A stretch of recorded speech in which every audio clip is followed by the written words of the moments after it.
Well, Newsom is an opportunist, and he sold his soul for power, and he is a destructive force in California. But he's not totally irrational. You can have a conversation with Newsom.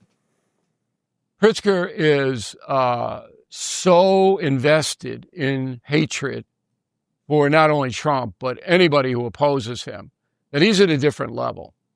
Now, Newsom can get hateful, but Pritzker lives there.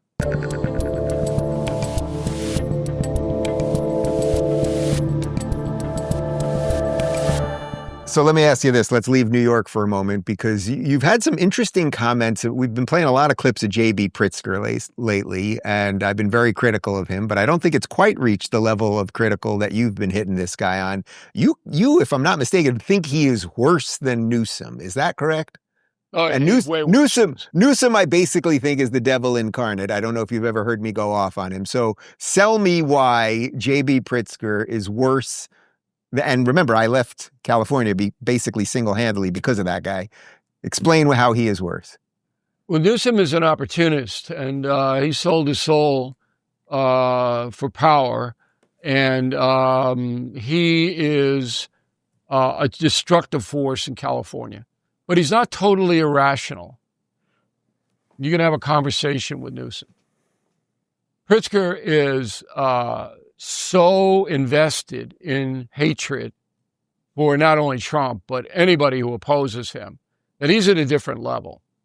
Now, Newsom can get hateful, but Pritzker lives there. Now, Pritzker knows that he's failed across the board in Illinois, people leaving the state. Chicago is 4,000 dead, murdered under his regime. 4,000, 80% African Americans. Trump called him about a week ago, maybe 10 days ago, and said, look, I want you to call out the guard, the governor of Illinois, and let's work together. I'll send in the feds, the FBI will come down, flood the zone in the South Side, where the murders, most of them are taking place. You use the state, I'll use the feds, we'll wipe it out. And that's what Trump did. And Pritzker gave him the finger. Now, remember, Pritzker has not solved anything. He has allowed this carnage to take place for 6 years. The drug gangs control those neighborhoods. Totally. Control them. And now he's lashing out against Trump as Hitler, Trump is this, Trump is that, because Pritzker knows that it's his failure that has caused all of this. So I place him at another level above a Newsom, who's basically a guy who, he wants to be president. He'll say whatever he has to say to get there. Is he malevolent? I can't make that call. Is Pritzker malevolent? Yes, I can make that call. What do you think a guy like Pritzker is thinking when he sees the numbers? I mean, you're right about the 4,000 in 6 years. It's 7,000 in 10 years. I mean, that's 700 dead people in Chicago. Yeah, 7,000. Yeah, it's just insane. I mean, when him and Brandon Johnson, the mayor of Chicago, sit down, do you think this is sort of an offshoot of their earlier question, but do you think they are doing a good job? What do they think is happening there? Well, they live in a world of denial. So anything that doesn't fit into their preconceived notions, people believe what they want to believe. And so they're never going to admit to themselves that they're failures, ever. It's always going to be somebody else's fault, or it doesn't exist. No, it's not going on. It's like Oregon. That's what they do in Portland. No, even though Portland, and I worked there as an anchorman, they have a base, an Antifa base there. And Antifa is basically, they're different from the street criminals. They want to blow the whole thing up. That's what they want. Yeah.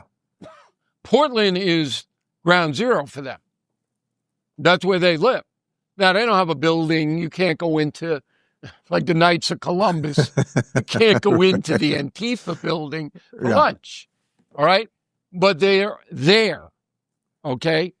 And then you say to the governor of Oregon, hey, you got a big problem with these people. They're organized, and a lot of them are being paid, to go out and stir up anarchy. And the government goes, no, they're not. What do you do? No, it's incredible. I know. They don't want you to see what you can see right before your eyes. Right. And there have been reported, a guy named David Nig, NG, did a big thing, unbelievably well documented, about how this whole thing, this Antifa thing works. And, but there's a governor go, no, it's not here. Okay. What are you going to do then? There's nothing you can do. I know you're on limited time, so let me just ask you let's hit one other topic. Just the general state of media at the moment, as a guy that was the king of cable news, which is that what the commercial said? The commercial said the king of late? No, what was it? What'd they call you? What were all the commercials? I guess king of cable. King of cable. Right. Yeah, so that stuff. And you had it for years and years and years and years. That's 16. now you're doing the online thing, obviously very successfully. What do you make of the general state of our media, new media versus old media? Do you think old media has any value left? Are there holes in new media? What's your general take? Well, it's a generational thing. So if you're over 70 years old, you consume what they call linear television. So you have the clicker, you have the martini, 8 o'clock, you want to watch Jesse Waters or whoever you want to watch. That's what you do. All right. So it's 70 to death is watching network and cable in prime time. Below 70, very, very few. And the younger it goes, the fewer are watching. And that's not going to change.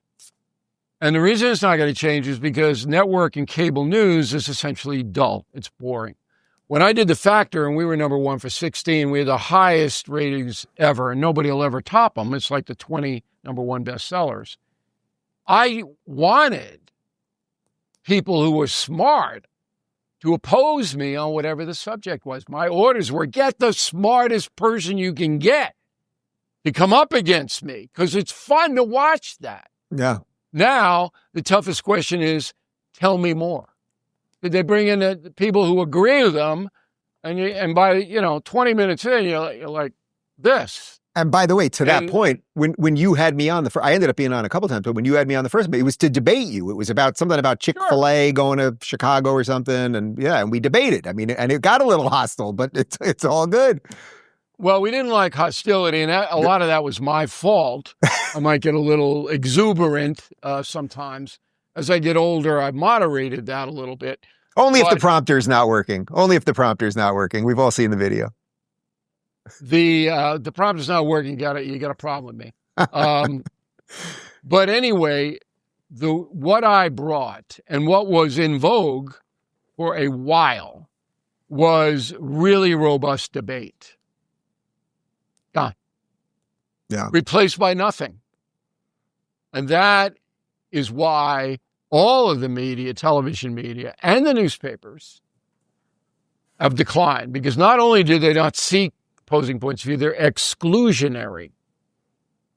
So I'm the best-selling nonfiction author in the world. I can't get on the CBS Sunday morning program. Yep. Even though I would deliver much higher ratings than they have. The books are selling millions of copies, but Jane Pauley won't put me on. Now, that's a form of censorship, and it's certainly not freedom of the press. They don't do it. Even a guy like Jon Stewart has changed a little bit. Me and him, legendary debates, and fabulous. You don't see him do that much anymore. Okay, and, I'm giving him jazz about it. So I think that the nation is lesser because of this exclusion of an opposing point of view. And they do it on the right, too. The right, they want to hear their own, it's like a cast of the same people every night. How many times are you going to say at the end of the day, It's up to like 10,000 a week now.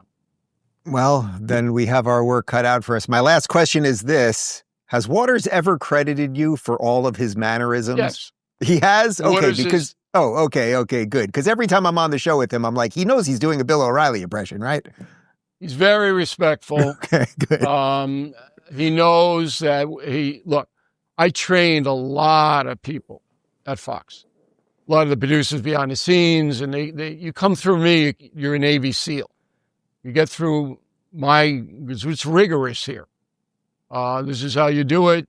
You mentioned top of the interview, the research that we did for confronting evil. You're not going to get research like that anywhere else. And you got to be disciplined to get it. You got to know how to present it. And so if you get through me, if you have me on your resume, you're going to get a good job. Because people know that you know what you're doing. So Waters, I'm happy for his success. He's a talented television guy. The older women love him. I said, look, I mean, if you... Apparently his mom's not so thrilled with him, but the other women, I guess the other women really love him. Bill, it's a pleasure as always. Let me get this all correct. 20 #1 bestsellers, 16 years #1 cable news, multiple-time Rubin Report. Pretty good, man. We're very fortunate. We work hard, and I appreciate you having me on, Dave. Have fun in Australia. That should be a very interesting experience for you. And if you learn anything down there, let me know. We'll put you on the No Spin News. Absolutely. All right, I'll see you on the other side. Thanks, Bill. If you're tired of the mainstream media circus and want more honest conversations, go check out our media playlist. And if you want to watch full interviews on a wide variety of topics, watch our full episode playlist all right over here. And to get notified of all future videos, be sure to subscribe and click the notification bell.